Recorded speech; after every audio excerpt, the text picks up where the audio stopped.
रुख कंदासीं वारह जो। वारह में हमलपाड़े मां हिकी घर जा 7 भाती महीने खां पुरस्रार नमूने गुम आहिनि। ज़ाल 5 न्याणियूं ऐं हिकु पुटु गुज़िरियल महीने खां गुम आहिनि। असदुल्ला ब्रोही जो चवणु आहे त इतला ॾियण बावजूदि पुलिस कख भञी ॿीणो नाहे कयो। घर भातियुनि जी ॻोल्हा में मदद करे ॻणती ख़तमु कई वञे। तफ़सील मालूम कंदासीं वारह में आवाज़ टीवी जे रिपोर्टर ज़ुल्फ़कार चांडियो खां। जी ज़ुल्फ़कार, कहिड़ा तफ़सील आहिनि?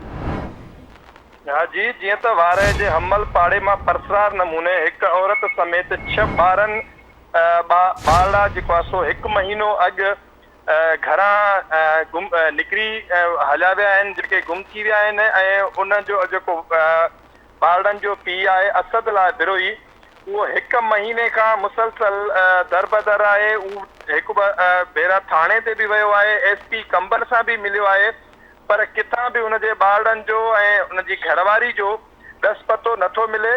ऐं उन ॿारड़नि में 14 साला जमीला आहे, 11 साला बेनज़ीर, 9 साला आयशा, 7 साला नतीशा, 5 साला अनीशा ऐं हिकु पुटु 4 साला समीउल्ला समेत कश्मीरा जेको उनजी वाइफ आहे असदुल्ला जी। इहे 7 घर भाती 1 महीने खां परसरार नमूने गुम थी चुका आहिनि। जॾहिं त असदुल्ला ब्रोही जो चवणु आहे त मां लाड़काणा वियो हुयुसि पंहिंजे वॾे पुट खे वठी दाख़िला जे लाइ।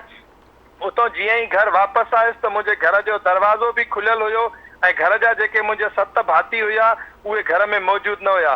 पहिरियों त मूं पंहिंजे मिटनि माइटनि जे घरनि में ॻोल्हा कई। उन बाद हिन जो हिकिड़ो घरवारी जो भाउ आहे कराची में, हिनखे इहो शक थियो त शायदि उहो घरां नाराज़ थी ऐं कश्मीरा जेको ॿार वठी पंहिंजे भाउ ॾे वई आहे, पर हू कराची वियो।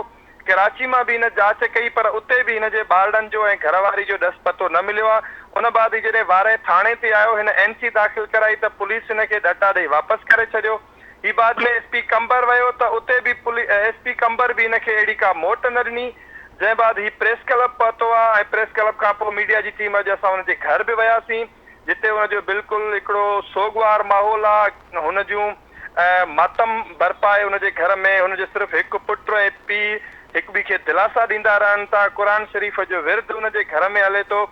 तमामु हिकिड़ो हुनजे लाइ ॿुसट वारो माहौल आहे। हुन वस वारनि खां अपील कई आहे त खुदारा मुंहिंजी हिन घर भातियुनि खे ॻोल्हण में मदद कनि, ऐं पुलिस खां बि हुन अपील कई आहे, पर पुलिस हिन ते को बि अहिड़ो नोटिस नथी वठे। जॾहिं त असांजी SHO वारे सां बि ॻाल्हि ॿोल थी आहे, उहो चवे थो त भई ही कोर्ट वियो आहे, कोर्ट मां FIR जो हुकुम वठी अचे, पोइ असां FIR दाख़िल करे इन्वेस्टिगेशन कंदासीं। जॾहिं त मूं हुन खां सवाल कयो त छा तव्हां NC ते हेतिरा हुनजा घर भाती गुम थी आहिनि, तव्हां हुन ते जांच नथा करे सघो?